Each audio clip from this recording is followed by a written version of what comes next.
como se debe, porque venir a Veracruz y no bailar danzón es como no haber venido. Así que maestro, venga la música y vengan los bailadores a la pista. ¡Vamos a bailar! Una tarde invernal de 1952, el físico Albert Einstein estaba sentado en una de las mesas del célebre Café La Parroquia en el bello puerto de Veracruz, revisando una serie de fórmulas que durante varios días las venía acomodando a modo de rompecabezas, de tal manera que más temprano que tarde lo condujeron a la materialización de su sueño más anhelado. Ese era su deseo, hallar por fin un marco conceptual sólido que deviniera en poder avisar al mundo que ya tenía los pelos de la burra en la mano, es decir, que ya había terminado de elaborar su añorada teoría del campo unificado, o sea, el sistema de ecuaciones con que ya podrían quedar integradas las cuatro fuerzas fundamentales de la naturaleza que sin duda le dan sentido a la materia, a saber, la fuerza electromagnética, la fuerza nuclear fuerte, la fuerza nuclear débil y la gravitatoria.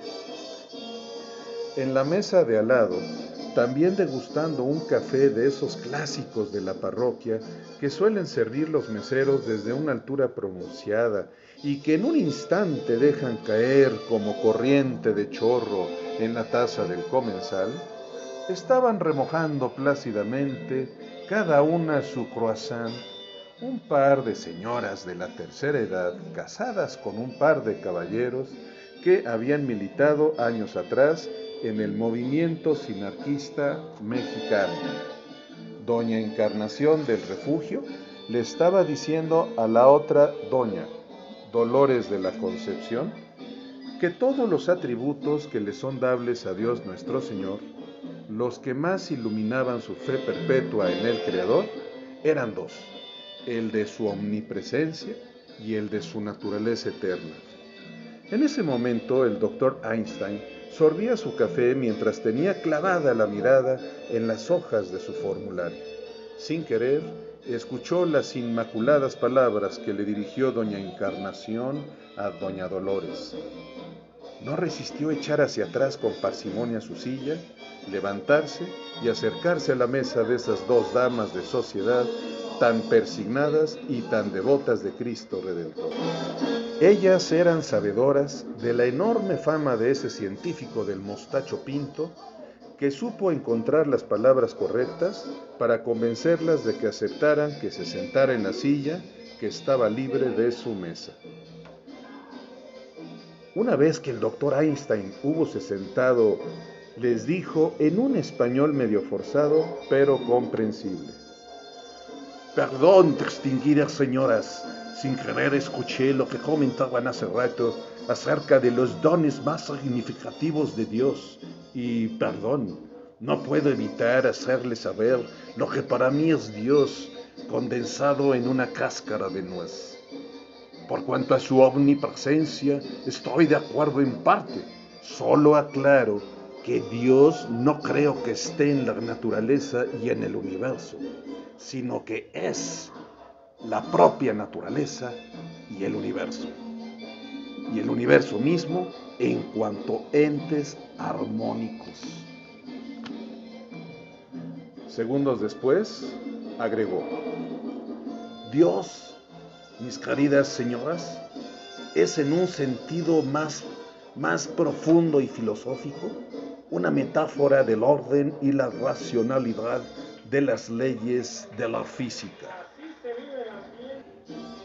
Mientras Encarnación del Refugio y Dolores de la Concepción rumiaban en su mente qué responder a este científico alemán entrometido, desperté de ese sueño en que imaginé al doctor Albert Einstein de paso por el puerto al que el bohemio Agustín Lara dedicó varias de sus composiciones líricas. De ese sueño que soñaba, lo único cierto es lo que Einstein dijo a doña Encarnación del Refugio y a doña Dolores de la Concepción acerca de lo que para él era Dios y que es como, desde mi punto de vista, pudiera resumirse su postura permeada en una cáscara de nuez, muy influido sobre el particular por las ideas panteístas del filósofo judío Baruch Spinoza.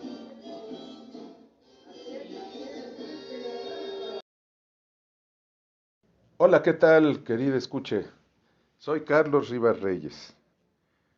Como te habrás dado cuenta, el video de esta ocasión decidí iniciarlo pues de una manera, digamos que muy ocurrente, eh, ejercitando algo que la literatura pone al servicio de quienes nos gusta escribir ciertas ocurrencias con un dejo de imaginación, un poco de chispa y recurriendo al bello empleo del idioma para crear ciertas ficciones.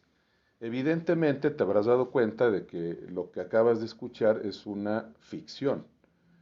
Es una, dicho en términos técnicos, es una ucronía. Es algo que jamás ocurrió. El doctor Albert Einstein, el físico más reconocido del siglo XX, jamás estuvo en México, ni mucho menos en Veracruz. Eso fue una ocurrencia mía. Y obviamente, pues la música que le pusimos de fondo, mi editor Rodolfo y yo, pues fue muy ad hoc, creo yo, ¿no? Un sabrosísimo danzón. Perfecto. Dentro de esa minificción, ¿cuál fue mi intención? Compartir contigo en una forma sucinta lo que ya en los hechos reales el doctor Albert Einstein llegó a opinar acerca de Dios. Lo di yo en una forma muy condensada en esta minifección que acabas de escuchar. ¿Por qué quiero iniciar el video de esta ocasión exponiendo lo que para Albert Einstein era Dios? Bueno, porque el personaje centralísimo del relato literario, del cuento, es literalmente un cuento que escribí hace tiempo, es Dios. Dios asume el rol protagónico. Pero resulta que durante la trama te darás cuenta de que yo imagino un supuesto viaje de Dios montado en una nave recorriendo el universo a velocidades cada vez más cercanas a la de la luz. Velocidad que estoy casi seguro que vas a tener tú muy presente en la mente, estimada escuche, sabes que es en números redondos de 300,000 kilómetros por segundo. Y esta es la piedra angular de la teoría especial de la relatividad de don Albert Einstein. Dicho lo anterior, considero bastante oportuno iniciar con una introducción en la que a vuelo de pájaro voy a ir explicando de la manera más escueta y a la vez más sencilla posible, pues cuáles son los conceptos que son para mí importantes en el sentido de que si tú los captas con claridad, el relato literario que voy a compartir contigo en la segunda parte del video, lo podrás disfrutar mejor y sobre todo, mi reto como escritor, que le puedas dar un seguimiento adecuado, porque, bueno, así lo aprecio yo.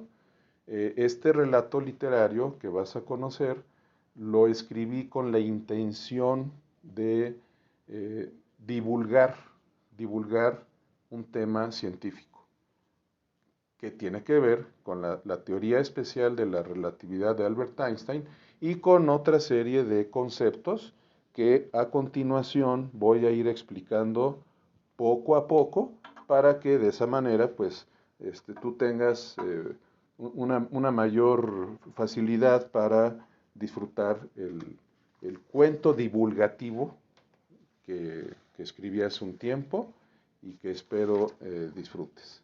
Bueno, entremos en materia. Fíjate, estimado escuche, que mi pasión, primero por la astronomía y luego por la cosmología, comenzó cuando empecé a comprender medianamente, hace algunos años, lo que es la teoría general de la relatividad, que dio a conocer Albert Einstein en 1915. Aclaro, este tema en particular no es el fundamental para que comprendas mi cuento.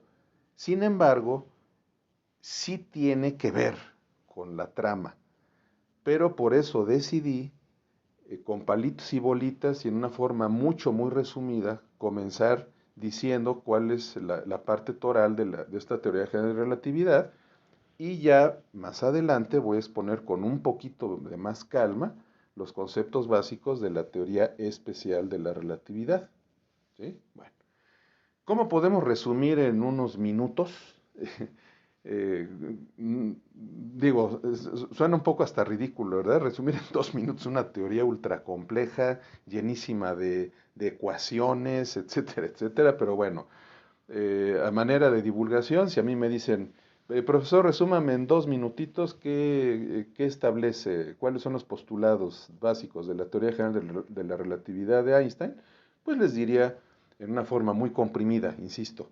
Bueno, pues él no solo dijo, demostró matemáticamente que el universo es curvo.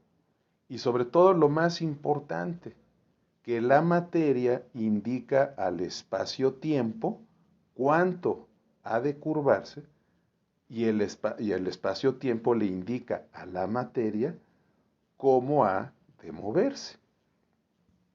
Este es un tema, me comprenderás, estimado escuche, que por supuesto podríamos dedicarle minutos u horas a su desarrollo, pero no lo hago porque no es el propósito esencial de este video y repito, no es el aspecto de las grandes aportaciones de Albert Einstein que más me interesa que tengas presentes para comprender mi cuento. Por eso, te dejo esa idea. Estos dos conceptos, estas dos ideas que acabo de compartir contigo son el resumen ultra condensado de cuál es la esencia de la teoría general de la relatividad. En este contexto, quiero decirte algo muy interesante. Cuando en 1915 dio a conocer a Albert Einstein esta teoría a base de un sistema de ecuaciones ultra complejo, nada lo hizo más feliz que 4 años después, en 1919, cuando un astrónomo británico, Arthur Eddington, en una isla que él puso en el mapa, bueno, lo digo metafóricamente, o sea, quiero decir, es una isla que nadie conocía en esa época y hoy día te apuesto casi, querida, escuche, que tú no habías oído hablar de ella, ni mucho menos sabes en dónde está. Este astrónomo británico se constituyó en una isla denominada Sao Tomé e Príncipe.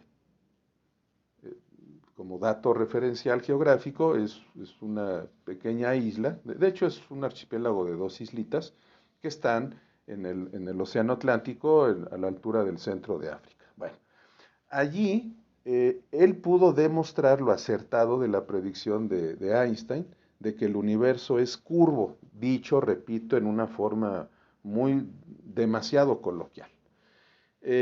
¿Cómo lo hizo?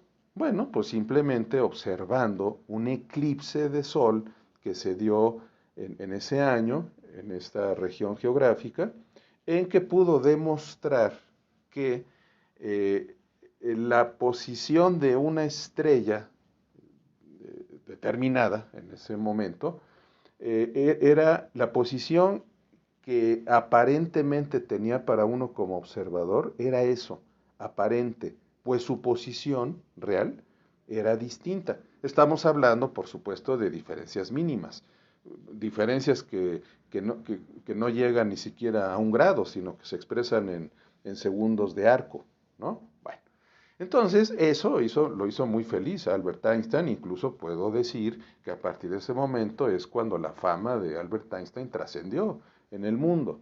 Pero hay algo que más me interesa compartir contigo y que guarda cierta relación con el cuento que vas a conocer más adelante en este video.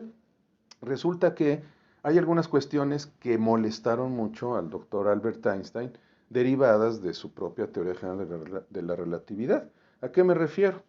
Aparece en el escenario, esto fue a mediados de los años 20, si no mal recuerdo, un clérigo belga, Georges Lemaitre, que, bueno, perdón, estimé, escuché, es de los personajes que más admiro en la historia de la ciencia por algo muy interesante. Acabo de decir que él era clérigo, él era un gran conocedor de cuestiones teológicas. Sin embargo, también estudió física, estudió matemáticas profundas, en fin, también fue un científico. Entonces, ¿por qué le tengo una gran admiración a hombres como él y a Gregorio Mendel, por ejemplo, el padre de la genética? Porque son individuos que a través de la ciencia, estas son palabras mías, eh, encontraron la manifestación divina. Son palabras mías, ¿sí? Y ha habido otros personajes también que han hecho, han hecho lo mismo, pero bueno, no me quiero salir del tema. Este clérigo belga, Georges Lemaitre, ¿qué hizo? Resolvió ciertas ecuaciones de campo de la teoría general de la relatividad y con esto, ¿qué afirmó? Adivina qué, estimado escuche. Ah, él dijo que el universo no era un ente inmóvil e infinito como se creía en la época de Einstein y como el propio Albert Einstein lo creía, sino que el universo estaba en expansión. ¿Ok? Y voy más lejos. Dijo que el universo estaba en expansión y que por lo mismo, matemáticamente hablando, de acuerdo a las propias ecuaciones de campo que desarrolló Einstein en su teoría, el universo tuvo un origen. Y de ahí vino la teoría que hoy día se conoce, y si es una teoría muy conocida, cuando menos por su nombre entre la gente común, es la famosa teoría del Big Bang. ¿Sí? Que en pocas palabras pues dice que el universo tuvo un origen, partió de una partícula cuya relación de masa y volumen le daba una densidad casi infinita y de repente, ¡pum!, vales, ¿no? Que viene una mega explosión, es lo que se da en llamar el Big Bang.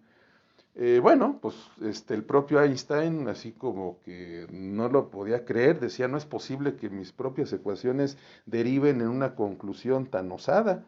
Y resulta que pocos años después, si no me falla la memoria, me puedo equivocar por unos añitos, creo que fue en 1931, aparece en el escenario un astrónomo, Edwin Hubble, quien por cierto dio nombre al famoso telescopio espacial Hubble, del que tendrás tu referencia, estimada escuche, y con sus observaciones, él demostró que efectivamente, que Georges Lemaitre tenía razón, que el universo estaba en expansión. Incluso hay una ecuación no muy complicada que te ayuda a calcular cuál es la velocidad de expansión de los universos, perdón, de todos los confines del universo, que en términos sencillos dice que a mayor distancia se va desarrollando una velocidad mayor de expansión. Incluso te doy un dato interesantísimo.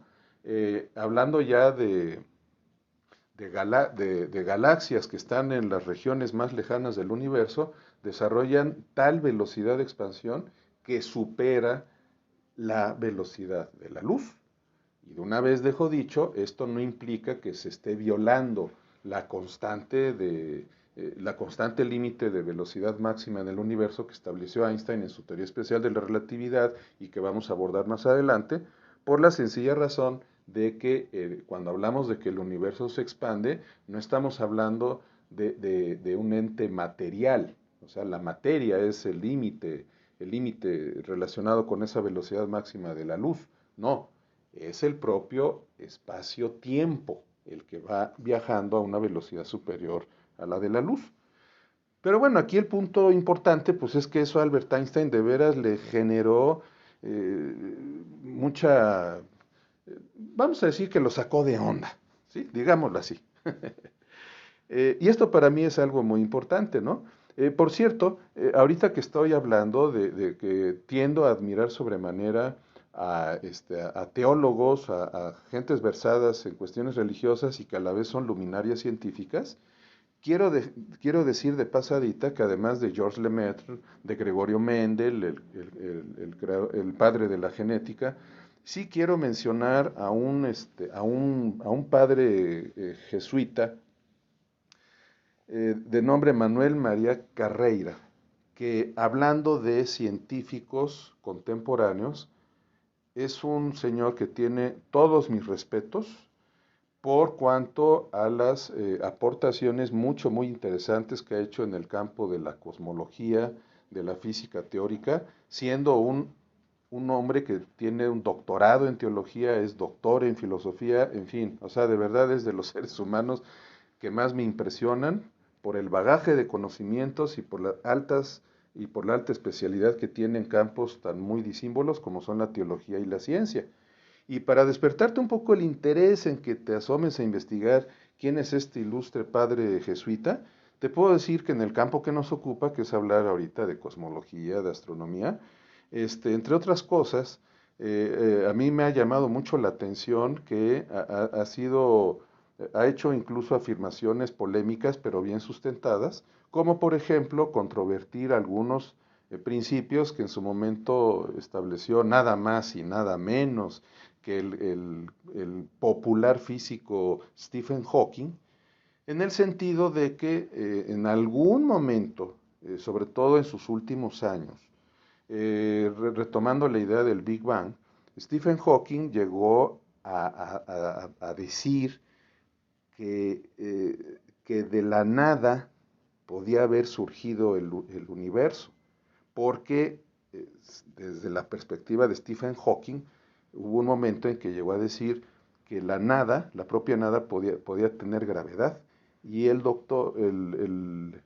teólogo y científico, doctor en física, Manuel María Carreira, llegó a controvertir esa afirmación del doctor Hawking en el sentido de que era imposible que la nada pudiera tener gravedad. Lo que sí podría ejercer gravedad es el espacio vacío.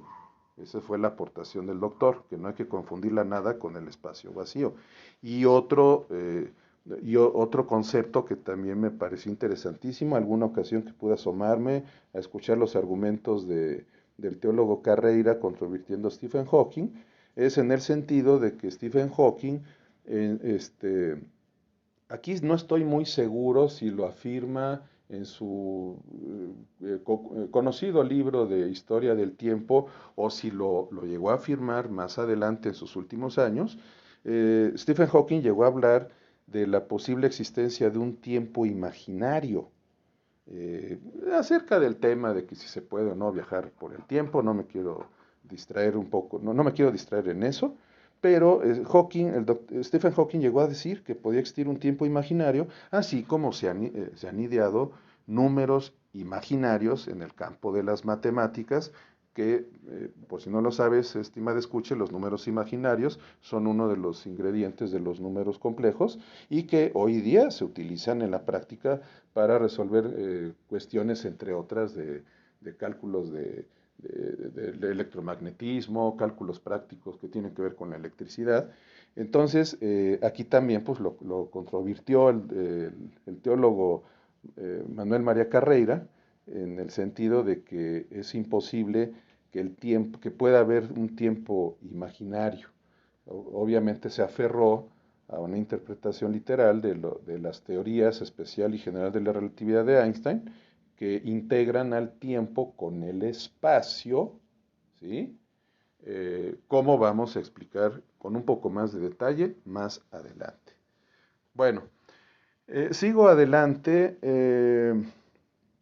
Fíjate, estimado escuche, que derivado de esta teoría general de la relatividad, se dedujo, se dedujo la existencia de, por ejemplo, algo muy interesante. No sé si tú has oído hablar de las ondas gravitatorias, probablemente sí. En años recientes ya se ha establecido que ya se han podido detectar algunas de ellas. Las ondas gravitatorias no son otra cosa en términos lo más sencillo posible que puedo explicarlo. Son como afectaciones de los campos gravitacionales. Esto es muy, esto es no muy visible. No me quiero expresar mal. Esto se puede captar en algunos casos en sistemas de estrellas binarias, por ejemplo. O sea, cuando una estrella va, va girando, va desarrollando una órbita alrededor de otra, no es fácil, pero sí se pueden captar ciertas ondas gravitatorias predichas por las ecuaciones de campo de la teoría general de la relatividad de Einstein. ¿Y qué me dices de, este tema que sí es un tema fascinante, el de los agujeros negros? Simplemente hay casos en que llegan a colisionar dos agujeros negros y eso definitivamente, eso es bien sabido, eso emite ciertas ondas gravitatorias. Pero bueno, ya que estamos hablando de los agujeros negros y porque probablemente no todos mis escuches tengan claro que es un agujero negro, bueno, pues simplemente voy a reiterar, fueron predichos también por la teoría general de la relatividad de Albert Einstein y en términos simples, pues derivan de la muerte, digámoslo así, de una estrella masiva. Hay ocasiones que son estrellas muy masivas o ultramasivas. O sea, hasta en sus dimensiones hay agujeros negros de tamaños inmensos. Son, son estrellas ultramasivas que colapsan el espacio-tiempo, digámoslo así, en una región, aquí viene lo grandioso, en una región infinitamente pequeña, es decir, de una densidad casi infinita. En términos simples, ¿qué es esto? La masa, lo que era la masa de esa megaestrella, de esa estrella masiva, digamos que se contrae, pero de una manera brutal. Se contrae hasta adquirir las dimensiones de un punto, vamos a decirlo así, estimado escuche. Puede ser un punto pequeño, mediano, grande, pero un punto. O sea, y quiero que imagines algo ultra pequeño, ¿sí? Entonces, la densidad de ese nuevo cuerpo se hace tiende a ser infinita. Y de ahí viene la explicación de lo que sí seguramente has escuchado, no solo por obras de ciencia ficción, sino por conceptos que a lo mejor, eh, bueno, creo que se dan en las escuelas, ¿no? Al menos a nivel preparatoria, a los estudiantes se les debe explicar que lo más importante que se debe saber acerca de los agujeros negros es que son tan ultradensos, tienen una densidad tan cercana al infinito, que por lo mismo no dejan escapar la luz. Bueno, si no dejan escapar la luz, obviamente no dejan escapar absolutamente nada que haya dentro del agujero negro, justamente por lo que he venido insistiendo, porque la velocidad de la luz impone una velocidad máxima en el universo, que vamos a desarrollar un poquito más adelante. Y también algo fascinante, el tiempo se detiene. O sea, cuando un cuerpo, digámoslo así, cruza lo que en el campo de la teoría de física se denomina frontera de eventos del agujero negro, el tiempo se detiene. Y digamos que si de plano ya cruzas la frontera de eventos del agujero negro y te chupa, digámoslo así, el agujero negro de su interior, el tiempo pues literalmente no existe. Eso estarás de acuerdo, estimado escuche, pues es algo pues francamente sorprendente, ¿no? Es algo contraintuitivo. Aquí quiero aprovechar para brevemente decir que este tema de los agujeros negros junto con el del Big Bang son temas contraintuitivos. Esto es, van contra el sentido común. En el caso del Big Bang, de la teoría del origen del universo, bueno, pues lo primero que le viene a uno a la mente es preguntar, ¿no? ¿Y qué hubo antes del Big Bang? Por eso estoy diciendo que es algo contraintuitivo. En el caso de los agujeros negros, ¿qué onda, profe? Pues, ¿cómo es eso de que el tiempo se detiene en el agujero negro? Son ideas contraintuitivas. Y no solo son contraintuitivas, sino que ahí te va un dato interesantísimo. Las matemáticas, todas las leyes de las matemáticas, los principios, todos los sistemas de ecuaciones habidos y por haber, no tienen aplicación en el tema de los agujeros negros y en el caso del Big Bang. A esto se le llama en el campo de la ciencia una singularidad. Ambos temas son una singularidad. Las matemáticas que aplicamos nosotros los terrícolas, prácticamente no tienen cabida, no tienen aplicación.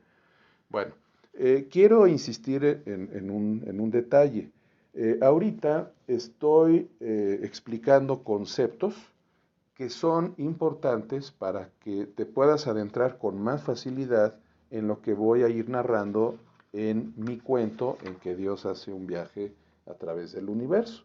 Entonces, me permito explicar lo siguiente. Eh, vamos a suponer, vamos a suponer que bueno, la humanidad dijera, ¿qué podemos hacer para poder viajar, poder recorrer trayectorias inmensas a través del universo y en una de esas, ¿por qué no? Llegar a otros universos, si es que existen. Entonces, comento lo siguiente.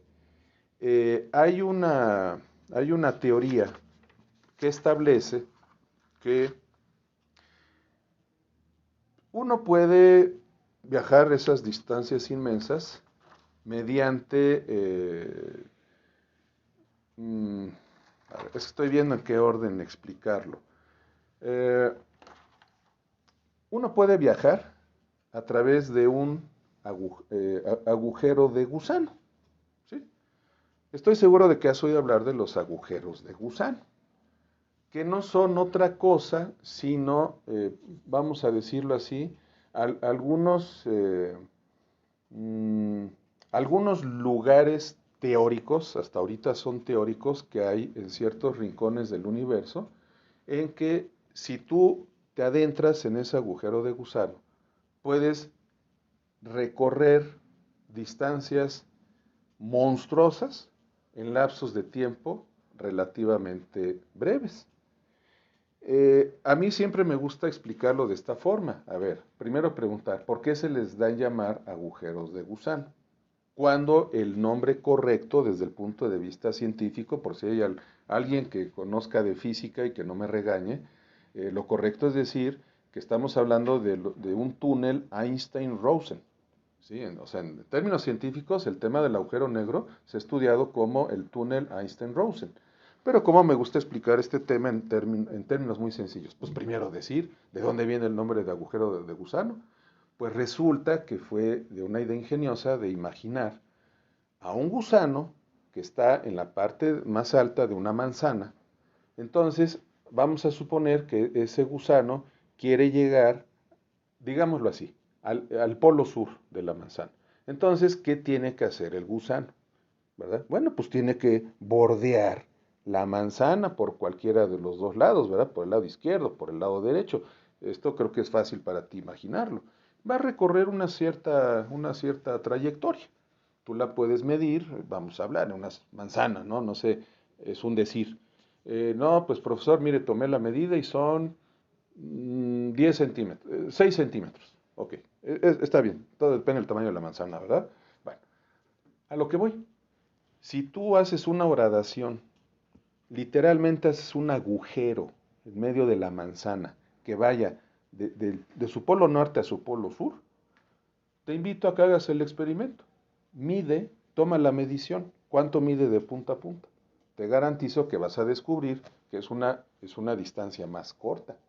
Entonces, en el ejemplo que estoy inventando del gusano que recorre un total de, creo que dije 6 centímetros, ya ni me acuerdo, creo que dije 6 centímetros de recorrido. Bueno, tú compáralo con lo que mide de punta a punta, de polo norte a polo sur, esa manzana. Si le haces un agujero lo puedes medir muy fácil y te vas a dar cuenta de que son menos de 6 centímetros. Así, abuelo de pájaro, pues se me ocurre decir que serán algo así como 4 centímetros, o pueden ser a lo mejor 4,5. Pero estoy explicando de dónde le vino a alguien la ocurrencia de referirse a estos túneles Einstein-Rosen como agujeros de gusano, ¿sí?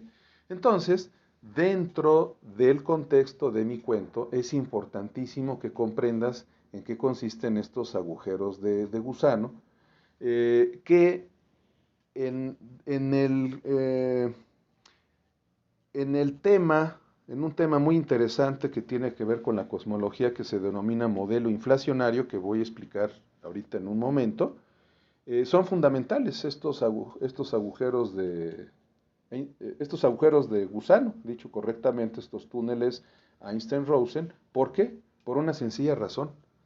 De acuerdo a esta teoría, si fuera dable que existiera un agujero de gusano en el borde de un agujero negro, que ya definí, resulta que en el otro lado del agujero de gusano podría haber lo que se da en llamar, en el campo de la teoría de la cosmología, un agujero blanco, que es el inverso matemático del agujero negro. En palabras más sencillas, es lo opuesto. Y si me pides explicar en palabras simples en qué consiste un agujero blanco o por qué es la antítesis del agujero negro, bueno, lo que te puedo decir para, sin enredar mucho las cosas, es que la principal esencia del agujero negro es que cualquier cosa, cualquier fenómeno, cualquier ente material, cualquier fuerza, lo que sea, que ingrese en el agujero negro, no sale. Eso ya queda claro. Pues fíjate que al agujero blanco lo caracteriza lo contrario. A través de un agujero blanco sí puede salir lo que haya adentro. Vamos a hablar en este caso de un cuerpo. Puede salir. Ah, pero ¿qué sucede? Ya no puede reingresar. Ya no puede entrar de nuevo al agujero blanco. Entonces te invito, estimada escuche, a que imagines esto interesantísimo.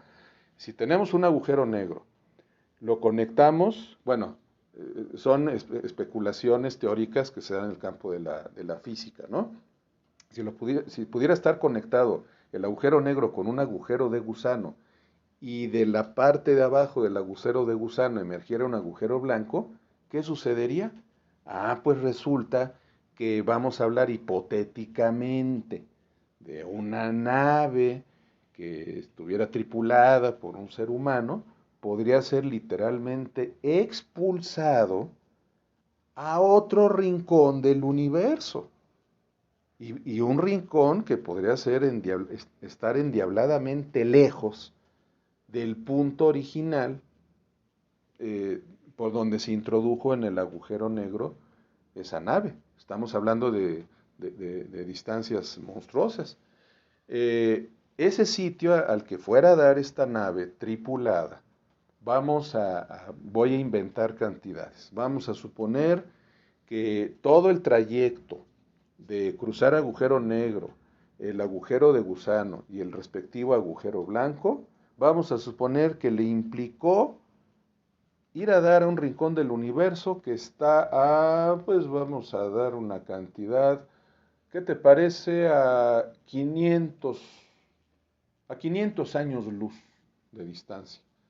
Bueno, pues resulta que, volviendo al ejemplo que puse de la manzana, ¿te acuerdas? Del gusanito que va bordeando la manzana para llegar del polo norte al polo sur. Eh, si la nave hubiera querido recorrer una trayectoria en línea recta al sitio a donde fue expulsado a través del agujero blanco, no, pues que te cuente, estimada escuche, sería una distancia monstruosamente más grande, por decirlo así. Vamos a dar proporcionalmente, ¿qué te parecen? A lo mejor tendría que recorrer algo así como 3.500 años luz. Nada más compara las dos cantidades, ¿no? Pues nada que ver, ¿verdad? Y para que te impactes un poquito más, te doy un dato que pocas veces se difunde, la verdad, incluso en las escuelas. Siempre se habla de la velocidad máxima de la luz, eso hasta un estudiante de secundaria ya se lo sabe. Pero lo que no se toman la molestia muchas veces profesores o incluso divulgadores de la ciencia es en darle a conocer al estudiante o a la persona interesada en estos temas a cuánto equivale la distancia física, a cuánto equivale la longitud recorrida durante ese año por un haz de luz.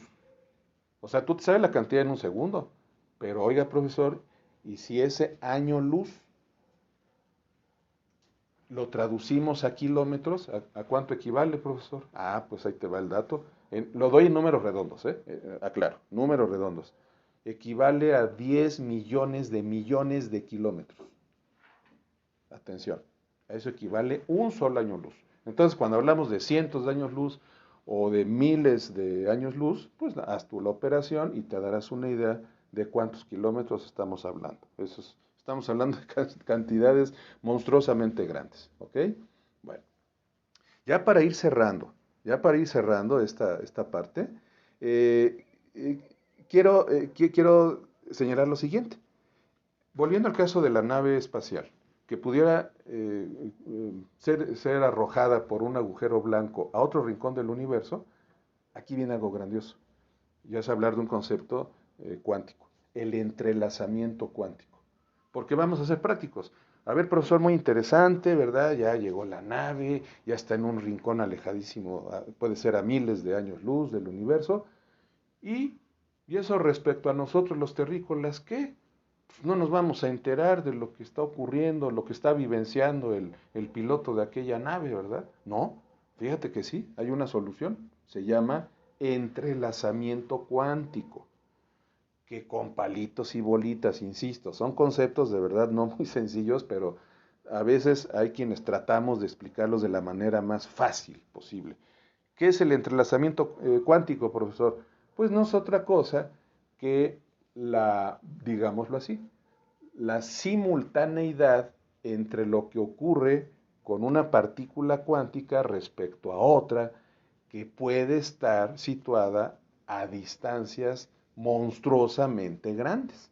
Para el ejemplo que estamos viendo de una nave tripulada por un terrícola que va a dar a otro rincón del universo de la manera que acabo de explicar, una vez que esa nave estuviera en ese otro rincón del universo y que obviamente el piloto pues ya hubiera salido de su sensación de tremendo azoro de lo que está presenciando, podría comunicarnos lo que está ocurriendo allí mediante este fenómeno del entrelazamiento cuántico. Es una simultaneidad entre lo que ocurre en una partícula cuántica con respecto a otra. Entonces podría haber un receptor, es una idea, ¿verdad? Que estoy improvisando, un receptor en el planeta Tierra que capte la señal que le manda esta nave que está situada en otro rincón del universo. Si se lograra hacerlo a través de un entrelazamiento cuántico, de manera simultánea nos llegaría a nosotros la información. Aquí debo ser muy cuidadoso para ya cerrar esta parte. Eh, lo que he venido explicando de cómo poder viajar a otros rincones del universo eh, es teórico, ¿sí? Todo esto implica para los científicos problemas ultra complejos a nivel, sobre todo, tecnológico, todavía de conocimiento, pero sí quiero decir, porque sé que puede haber gente que sabe de cosmología, de física teórica, de astronomía, y yo debo ser cuidadoso en lo que estoy afirmando. Si hay alguien así escuchando este video, me va a dar la razón en que matemáticamente hablando, esto es viable, esto es posible, esto se puede concebir. De ahí a que la realidad lo llevemos a cabo, eso sí ya es otro cantar, porque sobre todo implica un problema tecnológico. Es incosteable en este momento hacer lo necesario para desarrollar la tecnología idónea para llevar a cabo esto que pues, yo creo que es como que uno de los grandes sueños de la humanidad. Y ya para terminar, ahí no queda todo. Resulta que hace rato yo aludí a un concepto fascinante que se conoce como modelo inflacionario. El modelo inflacionario, en términos muy encapsulados, señala lo siguiente. Tiene que ver, diría yo, como una complementación de la teoría del Big Bang. En términos sencillos, el modelo inflacionario habla de un inflatón, ¿sí? De ahí viene el nombre.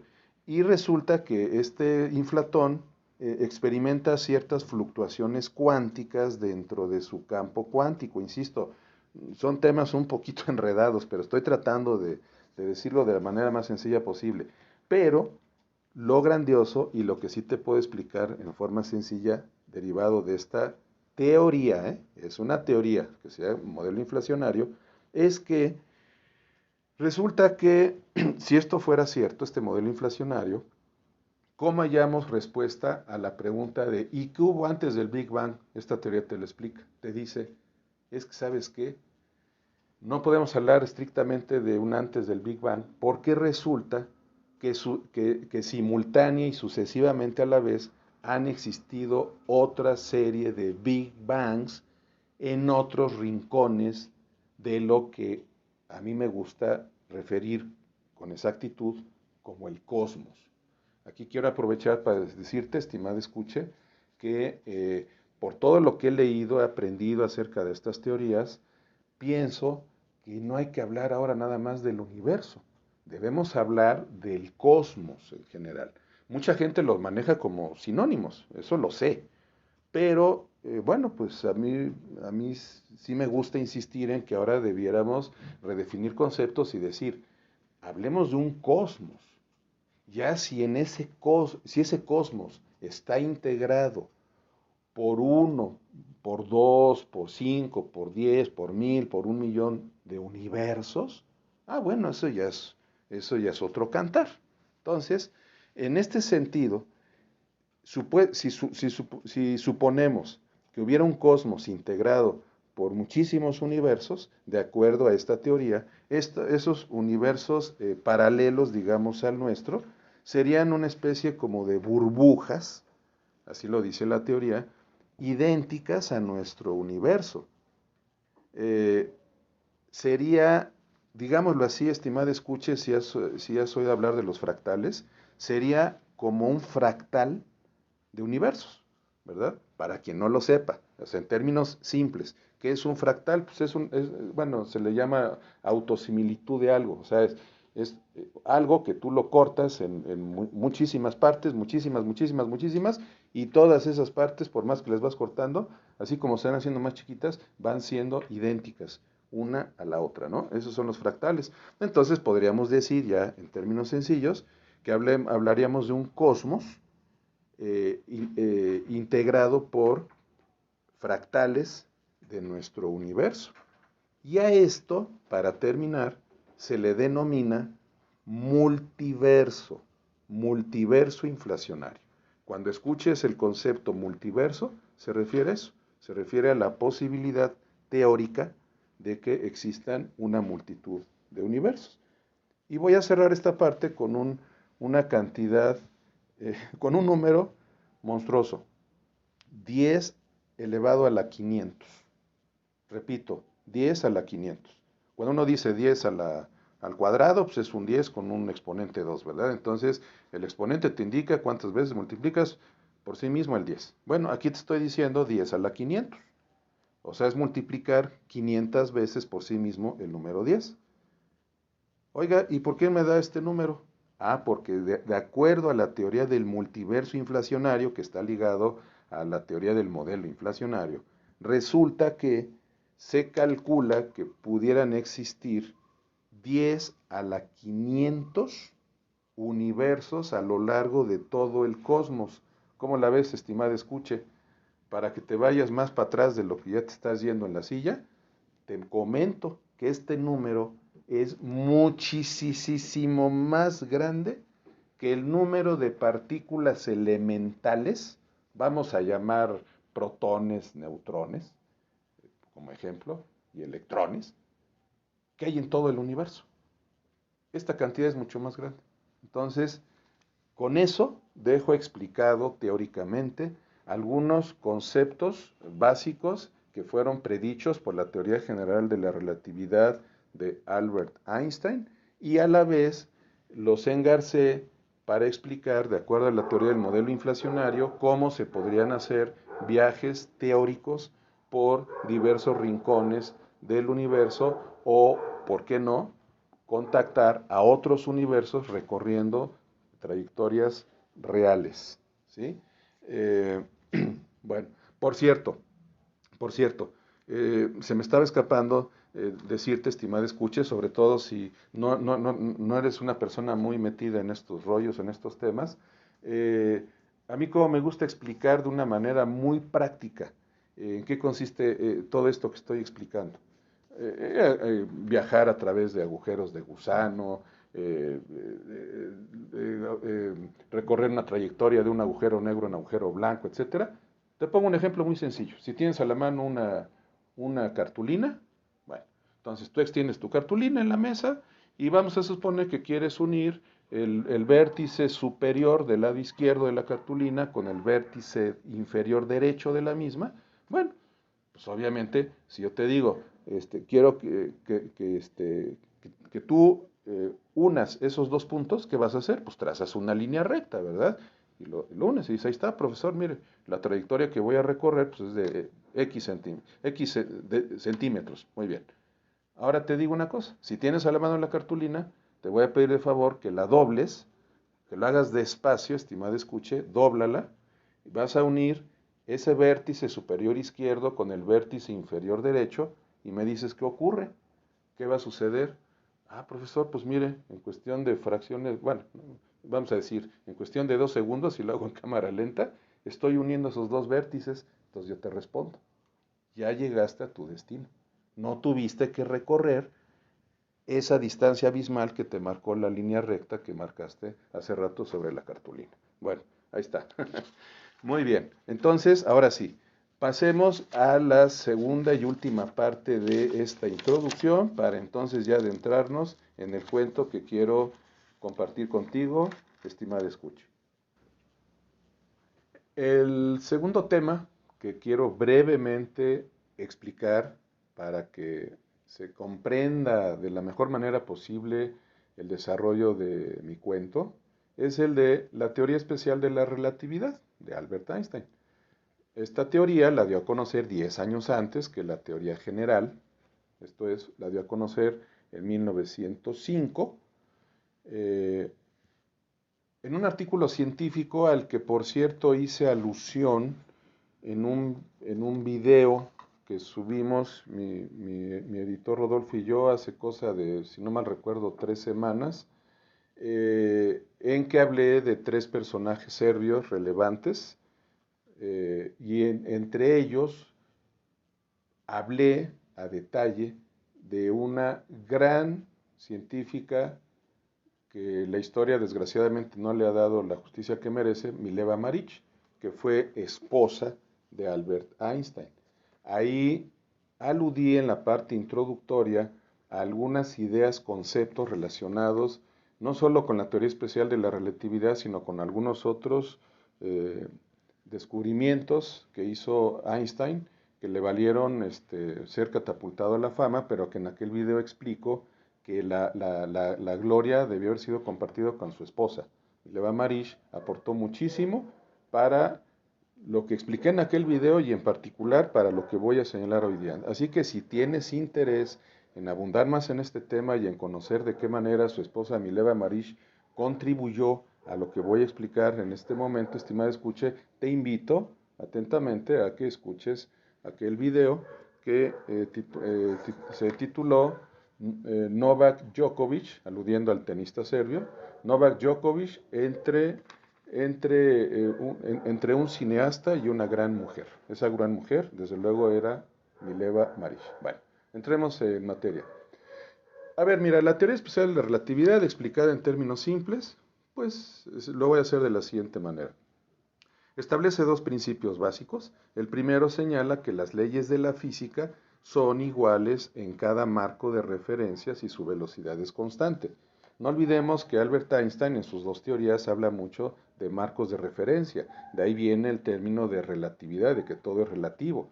Si tú hablas, por ejemplo, de la velocidad de un objeto, debes tener un marco de referencia, o sea, decir con respecto a qué objeto. Entonces, en términos simples, sí quiero aclarar algo. El concepto de relatividad no es original de Einstein, sino que lo aportó al mundo de la ciencia Galileo Galilei. Él habló de su propia teoría de la relatividad, es aquel ejemplo clásico que el mismo Galileo explicó de cuando una persona va en el interior de un barco, pero que es un barco en aguas calmas, desde luego, y herméticamente cerrado, o sea, sin ventanas, sin áreas de, sin ninguna parte donde la persona que va en el interior tenga contacto visual con el exterior.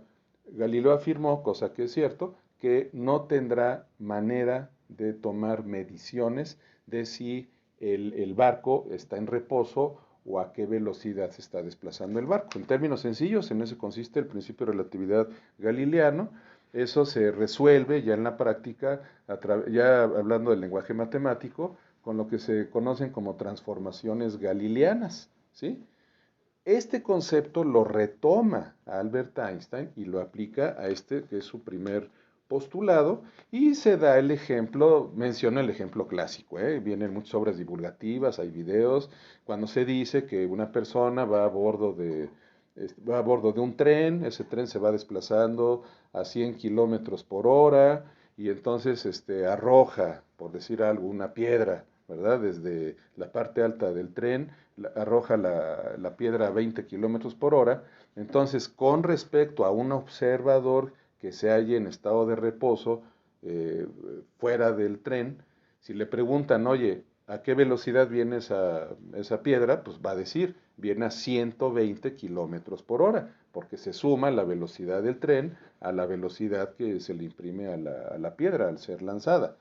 Pero aquí es donde viene la parte revolucionaria que aportó Albert Einstein, de acuerdo a este primer principio. Este, vino el segundo. ¿Qué dice el segundo principio? Dice que la velocidad de la luz es independiente del estado de movimiento o reposo del observador. Entonces, esto significa, en el ejemplo sencillo que estoy compartiendo contigo del tren en que va a bordo una persona, si con una linterna emite un haz de luz desde el interior de ese tren, y la velocidad de la luz ya sabemos que en números redondos es de 300.000 kilómetros por hora. Bueno, pues entonces, según el primer principio, si quisieras medir la velocidad de la luz, del haz de luz que sale de la lámpara, habría que sumarle a esas 300.000 kilómetros por hora la velocidad del tren, que si es de 100 kilómetros por hora, pues tendría que ser de 300.000, de 300.100 kilómetros por hora. ¿Y qué dijo Einstein? Eso no es así. ¿Por qué? Porque la velocidad de la luz es constante, es independiente del estado de movimiento o reposo del observador. Entonces, al ser constante, su velocidad siempre va a ser en números redondos de 300.000 kilómetros por hora, independientemente de cuál sea su fuente de emisión, independientemente de cuál sea la velocidad del bólido desde el cual tú lanzas ese haz de luz. En términos así sencillos, eso establece este segundo principio. Y viene a otra afirmación contundente. Señala que es una velocidad máxima en el universo. ¿Qué significa esto? En términos sencillos, que no puede haber absolutamente nada que pueda desplazarse a una velocidad superior a la de la luz. Y entonces, bueno, aquí empiezo a desmenuzar algunos detallitos interesantes. Por ejemplo, te comento rapidísimo, estimado escuche, la velocidad de la luz no siempre ha sido la misma, porque si consideramos que el vacío físico, igual que la materia, se ve afectado por definición por las cuatro fuerzas fundamentales, que son la fuerza electromagnética, la nuclear fuerte, la nuclear débil y la gravitacional, este, las propiedades de ese vacío físico cambian o han cambiado durante la historia del universo. Aquí una precisión que no hice hace rato. Esa velocidad que dimos de la luz como constante y máxima es en el vacío. Es una aclaración importante. Por eso ahora te estoy mencionando que el mismo vacío físico del universo a lo largo de la historia ha experimentado algunos cambios en sus propiedades. Entonces, al variar sus propiedades, la velocidad de la luz pudo ser distinta. Los estudiosos dicen que fue algo menor. Esto no viola el segundo principio de la velocidad de la luz. ¿Por qué? Por una razón muy simple. Albert Einstein nunca dijo, la velocidad de la luz ha sido constante durante la historia y en el pasado y en el futuro, no variará. No, él no dijo eso. Él lo que dijo es que es una constante independiente, subrayo con mayúsculas, independiente de si el observador que está en el marco de referencia de ese haz de luz se halla en reposo o en movimiento. Es una aclaración que consideré muy pertinente hacer. Y entonces al efecto se me ocurre, estimada escuche, para que se comprenda esta cuestión tan fundamental de la teoría especial de la relatividad, ponerte un ejemplo pues, muy sencillito. A ver, es un ejemplo que a mí se me ocurre, para yo hacerle entender a alguien que no esté muy versado en estos temas. A ver, ¿en qué consiste esta cuestión de que la velocidad es una constante que no varía y que entonces, pues eso termina incidiendo en el espacio y en el tiempo? A ver, te invito a que tomes nota en una hojita de papel, un ejercicio rapidito. Pon, a ver, una fórmula que en física se enseña, ¿no? Desde comienzos, el movimiento rectilíneo uniforme. ¿Cuál es la fórmula de la física? Perdón, de la velocidad. Velocidad igual a distancia entre tiempo. Bueno, pon por favor en esa hoja la fórmula. En vez de distancia vamos a poner espacio, ¿verdad? Porque en el espacio es donde se recorren distancias. Entonces vamos a poner velocidad igual a espacio entre tiempo. Vamos a suponer que la velocidad de este ejemplo hipotético es de 50. ¿Ok? Bueno, entonces pon 50 unidades por hora, por hora, ok. Ponemos como distancia, pon 200. Y tiempo de recorrido, 4.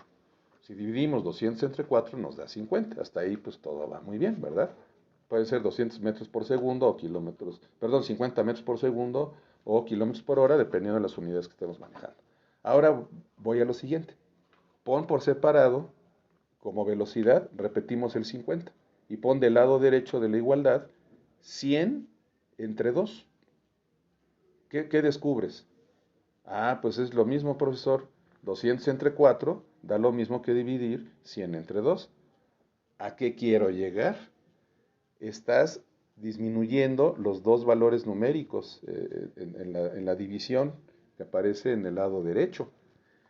Así es como, bueno, a mí me da por explicar en qué consiste la afirmación de Albert Einstein de que, de acuerdo a este segundo principio, si la velocidad es constante en cualquier rincón del universo y bajo cualquier circunstancia, entonces ahí te va.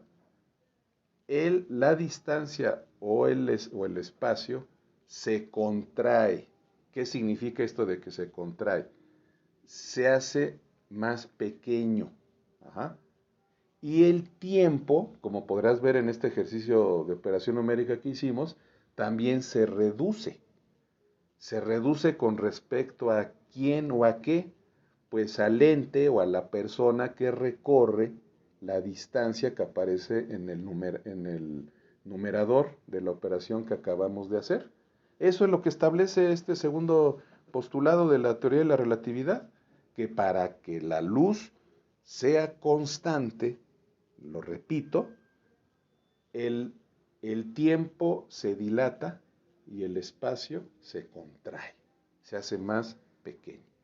Entonces, ya para cerrar la parte introductoria, te voy a explicar, estimada escuche, porque este concepto incluso lo menciono en mi cuento. Vamos a hablar de lo que es el principio de contracción de Lorentz. Muy bien, este principio tiene relación directa con lo que acabamos de explicar sobre la contracción del espacio-tiempo. Se llama así pues porque, vamos, el autor de este principio es Lorentz, quien da nombre a las transformaciones de Lorentz, que son el sistema el sistema de fórmulas y ecuaciones matemáticas que sirven para resolver problemas relacionados con la teoría de la relatividad. Eh, los objetos se verían más cortos al pasar frente a nosotros a velocidades relativistas. Eso es lo que señala así de simple este principio. ¿Qué se entiende por velocidades relativistas? Bueno, pues son aquellas cercanas a la de la luz. Como ya expliqué hace rato, el tamaño del objeto, del cuerpo del lente, se va contrayendo en la medida en que va desarrollando una velocidad más cercana a la de la luz. Para ese efecto, espero tengas a la vista en este instante, estimada escuche, la fórmula, hay una fórmula de este principio que es fundamental también para, no me refiero a la fórmula, no te asustes, me refiero al concepto para que comprenda la esencia del relato que voy a compartir contigo en unos instantes. Esa fórmula establece que la longitud del objeto en movimiento la vas a calcular de acuerdo a esta fórmula que estoy mencionando, multiplicando la longitud del objeto en reposo por la raíz cuadrada de 1 menos la velocidad del objeto al cuadrado, y eso lo dividimos entre c al cuadrado, o sea, entre la velocidad de la luz al cuadrado. Acerca de esta fórmula, quiero aprovechar para decirte que a mí me dio mucha emoción cuando, en la época que me puse a estudiar estos temas, que dije, por fin comprendo por qué Einstein dijo que nada puede viajar a una velocidad superior a la de la luz. Tú puedes hacer tu cuenta muy sencilla, estimada escuche. Si en los términos que hay dentro del signo de raíz cuadrada, dice 1 menos velocidad al cuadrado entre velocidad de la luz al cuadrado. Ah, pues si la velocidad del objeto en movimiento llegara a ser la misma que c, es decir, en números redondos 300.000 kilómetros por segundo, entonces, ¿qué sucede? Si dividimos 300.000 entre 300.000, nos daría 1. ¿Y cuánto sería 1 menos 1? 0. Raíz cuadrada de 0, multiplica raíz cuadrada de 0 por la longitud del objeto en reposo, es absurdo, pues te va a dar 0. ¿Sí? ¿Por qué digo que es absurdo? Porque entonces la longitud del objeto en movimiento sería 0. Y esto es algo fundamental para comprender la última parte de mi cuento.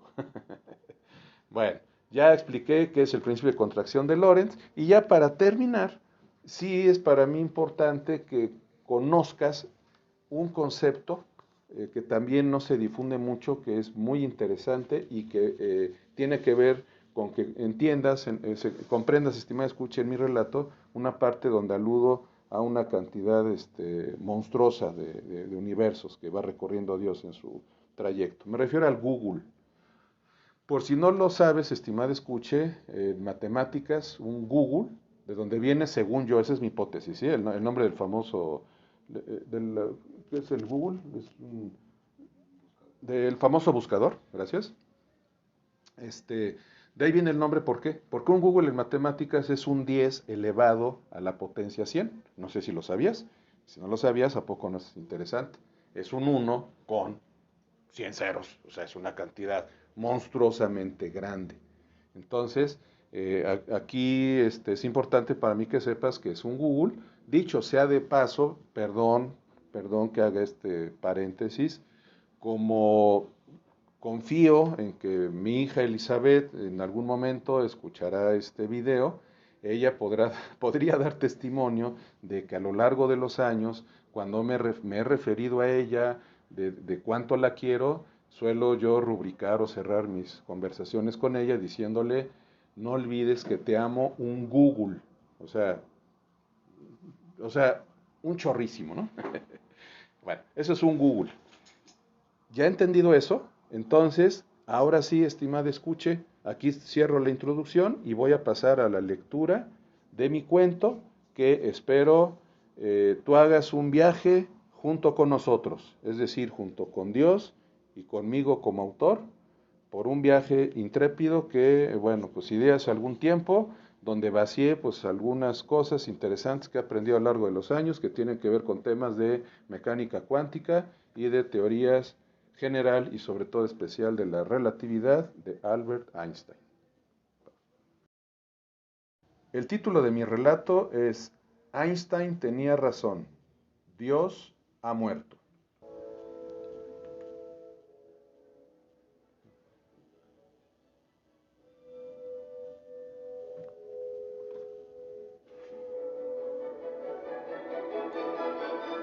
Son las 10 menos 15.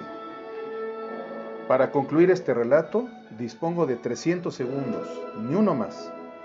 En este preciso momento, a nuestro planeta le restan 4.500 millones de años antes de que se lo coma el Sol, cuando éste se convierta en una estrella gigante roja. Sin duda, Dios está en todas partes. Sin nosotros los mundanos, la existencia de Dios sería aburrida, y Dios, según dogma que está escrito en las estrellas, jamás podría aburrirse sin autocondenarse a morir en ese supuesto. En el mundo científico se reconoce la validez del principio de contracción de Lorentz. El físico holandés Hendrik Lorentz murió el siglo antepasado. No le será posible ser copartícipe del final de esta historia trágica, pero sí estará involucrado con el final del cosmos. Dios empieza a aburrirse y para no morir de aburrimiento, se sube a una nave fabricada por él mismo, a la que dota de un campo de fuerza que la proteja del impacto de partículas de polvo cósmico que se atraviesen en el camino durante el viaje que va a realizar por el universo. Justo en el momento en que empiezas a enterarte de esta fulminante historia, estimado escuche, Dios ya está en la nave. Dios enciende el motor de la nave y finalmente despega. Dios acelera la nave hasta alcanzar una velocidad de 150.000 kilómetros por segundo. Por lo tanto, el tamaño de él y de la nave se ven reducidos en una décima parte ante los ojos azorados de sus adoradores en la tierra. 2 semanas después, Dios acelera la nave hasta alcanzar una velocidad de 270.000 kilómetros por segundo. Por lo tanto, el tamaño de él y de la nave se ven reducidos a la mitad, ante la mirada atónita de quienes ayunan, desayunan, comen y cenan todos los días con él a través de la oración en ciertos exoplanetas que orbitan alrededor de Próxima Centauro, a 4 años luz de la Tierra. 5 instantes después, Dios acelera la nave hasta alcanzar una velocidad de 290.500 kilómetros por segundo. Por lo tanto, el tamaño de él y de la nave se ven reducidos a la décima parte de su tamaño original ante los ojos patidifusos ya no solo de sus adoradores, sino también de sus detractores, en unos cuantos exoplanetas al borde de la Vía Láctea, en el borde oriente de esta, dirigida hacia la morada del infierno. Dios vuelve a acelerar la nave hasta alcanzar una velocidad de 298.999 kilómetros por segundo. Por lo tanto, el tamaño de él y de la nave esta vez se ven reducidos a solo la millonésima parte de su tamaño primigenio ante el azoro, no solo de sus siervos, que le han sido leales durante años, sino de quienes creían hasta ese instante que él no era sino un mero fetiche creado por obra y gracia de sus siervos. Siervos y conversos miraban su millonésima parte desde los 12 exoplanetas habitados por vida inteligente en la galaxia Andrómeda, a unos 2 millones de años luz del centro de nuestra Vía Láctea. Finalmente, Dios acelera la nave hasta lograr una velocidad de 299.792 kilómetros por segundo. Dios ya no tiene tamaño. Dios ya no tiene latidos para sus adoradores. Ya no hay ondas gravitacionales. Dios ha muerto.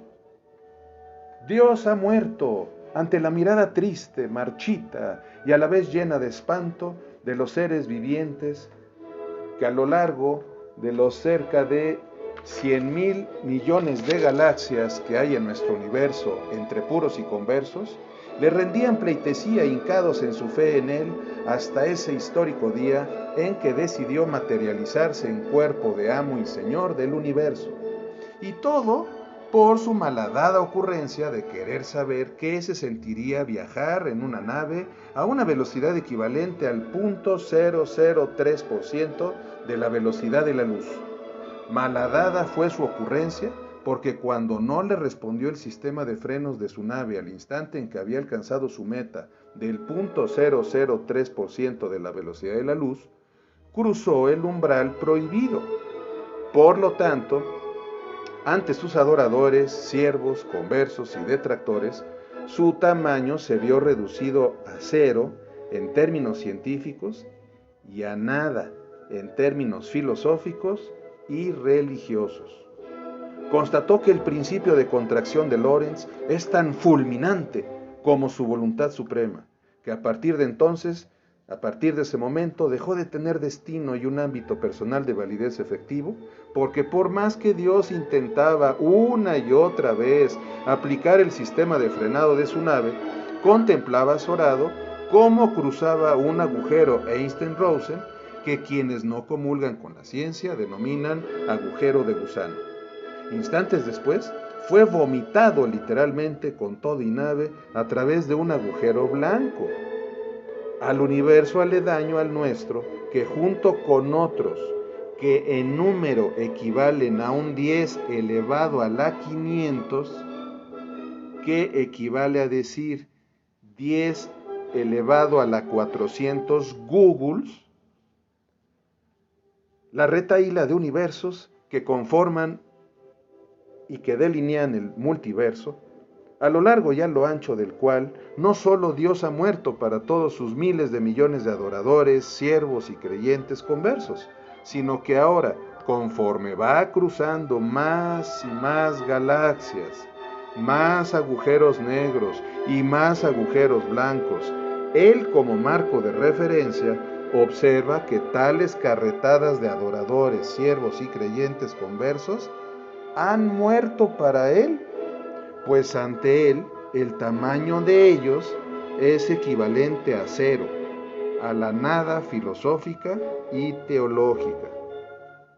Ellos no podrán resucitar algún día hasta en tanto Dios, el hacedor del cosmos, no consiga arreglar el sistema de frenos de su nave.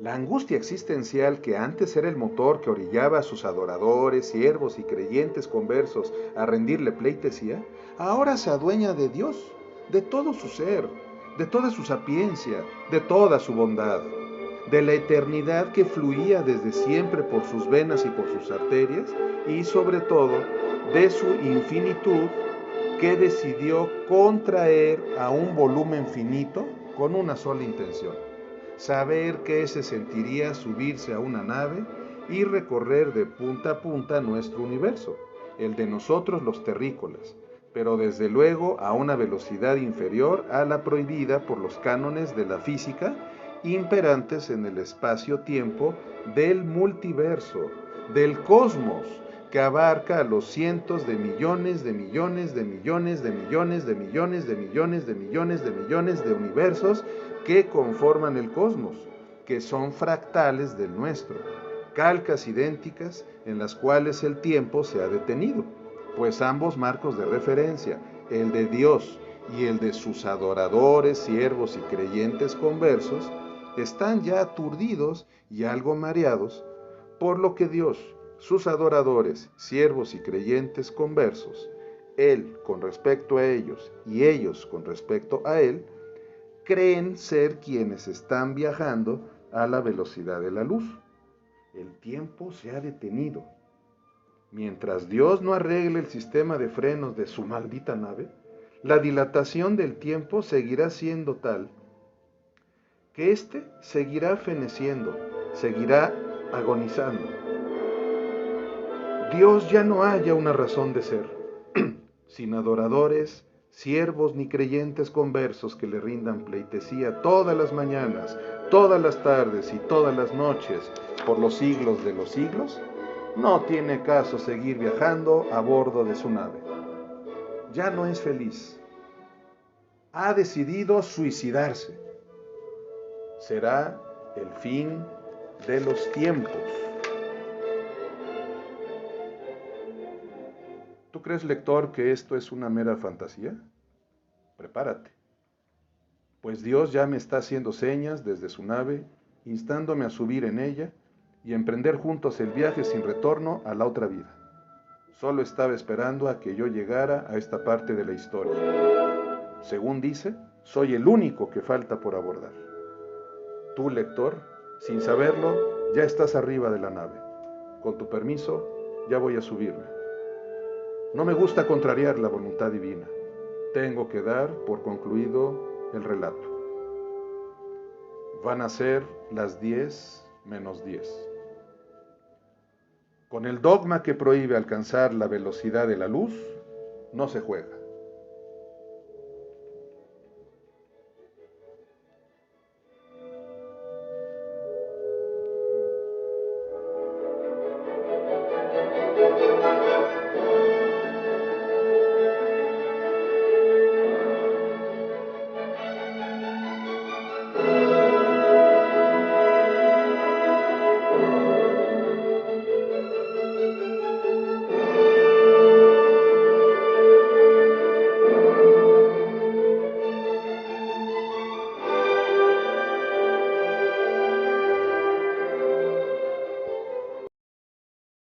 Como cierre de este video, estimada escuche, me voy a permitir recomendarte ampliamente 3 películas.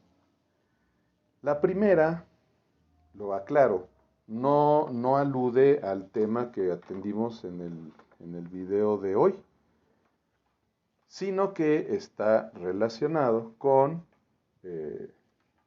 una mujer que fue pues casi fue contemporánea de alguna manera de Albert Einstein, que fue Lou Andreas Salomé, a quien aludí en un video que subimos Rodolfo y yo hace cosa de 2 semanas, titulado El erotismo tuvo una reina y redentora de la humanidad, en donde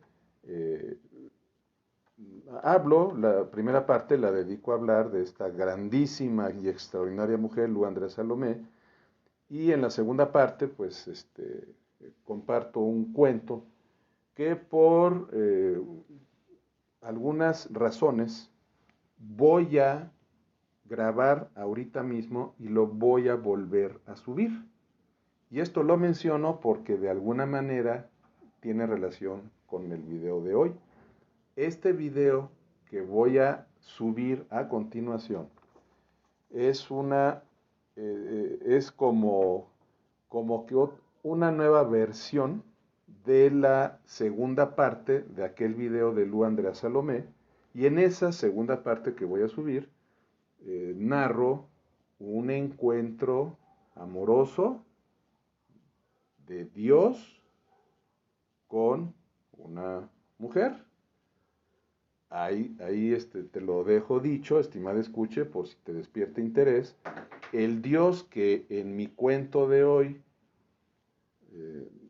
dije que muere, que se suicida, bueno, pues en el relato que voy a subir a continuación va a ser un Dios más vivo que nunca.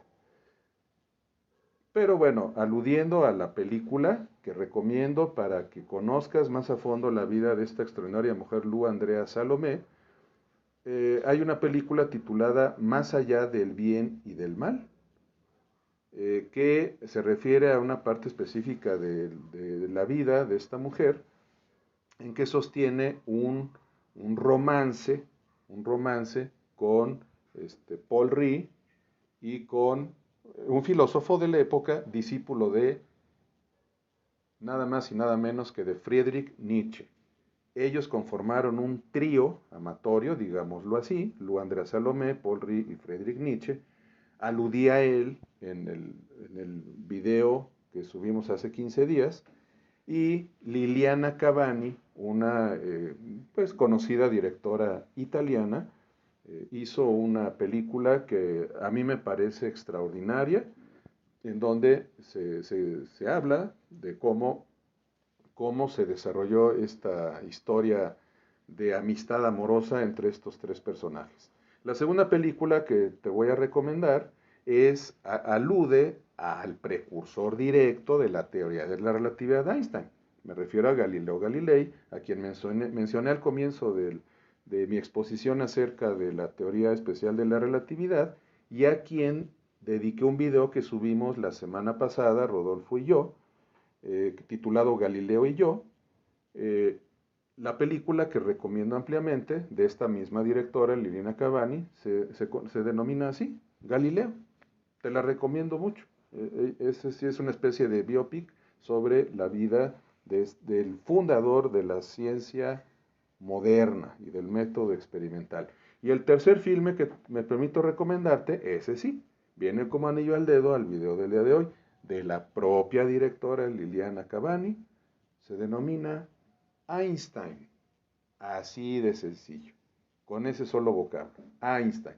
Es un largometraje, hasta donde recuerdo, es una película así larguita, dura cerca de 3 horas, pero la recomiendo amplísimamente en mi carácter de divulgador cultural para cualquier persona que quiera darse una idea más o menos clara de cómo fue la vida de este personaje singular del siglo XX, Albert Einstein.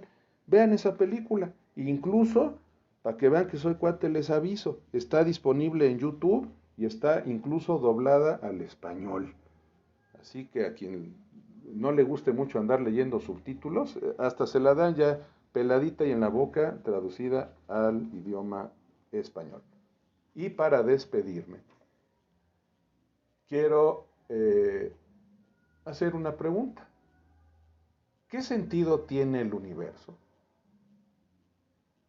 Segunda pregunta, ¿qué ocurriría si alguna de las propiedades de la materia fuese distinta? Por ejemplo, si la fuerza nuclear fuerte no fuera 137 veces más intensa que la electromagnética, o bien que la fuerza electromagnética no fuera 10 elevado a la 40 veces más intensa que la gravitatoria, o qué sucedería si el protón no fuera 1836 veces más pesado que el electrón. Respondo a estas preguntas con lo siguiente, estimada escucha.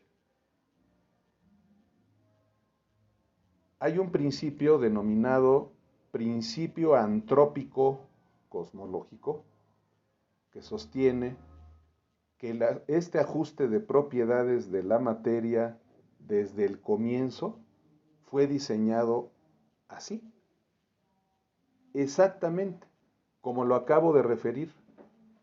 Me refiero a los patrones comparativos que hice entre la fuerza nuclear fuerte y la electromagnética, el electromagnetismo y la fuerza gravitatoria y la dimensión del protón con respecto al electrón.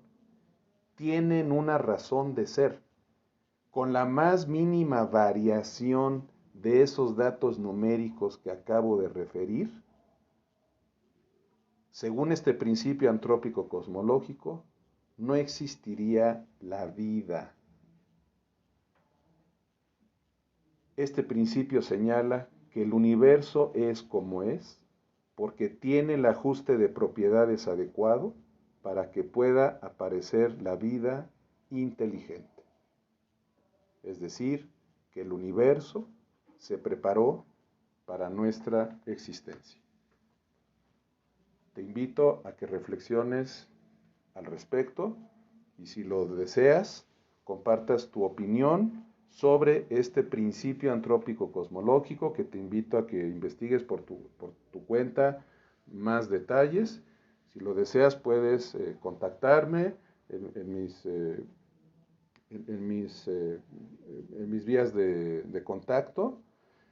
Podemos hacer alguna retroalimentación y, ¿por qué no? También estoy abierto a comentarios, críticas positivas, negativas acerca de el cuento que nos ocupó el día de hoy. Me despido por esta vez, como lo he hecho en mis últimos videos, compartiendo contigo, estimado escuche, mi eslogan de lucha como divulgador cultural. Concibo a la cultura como una variante de la felicidad, entendida esta última como un estado del ser que halla en el amor al prójimo, su manifestación más bella y redituable.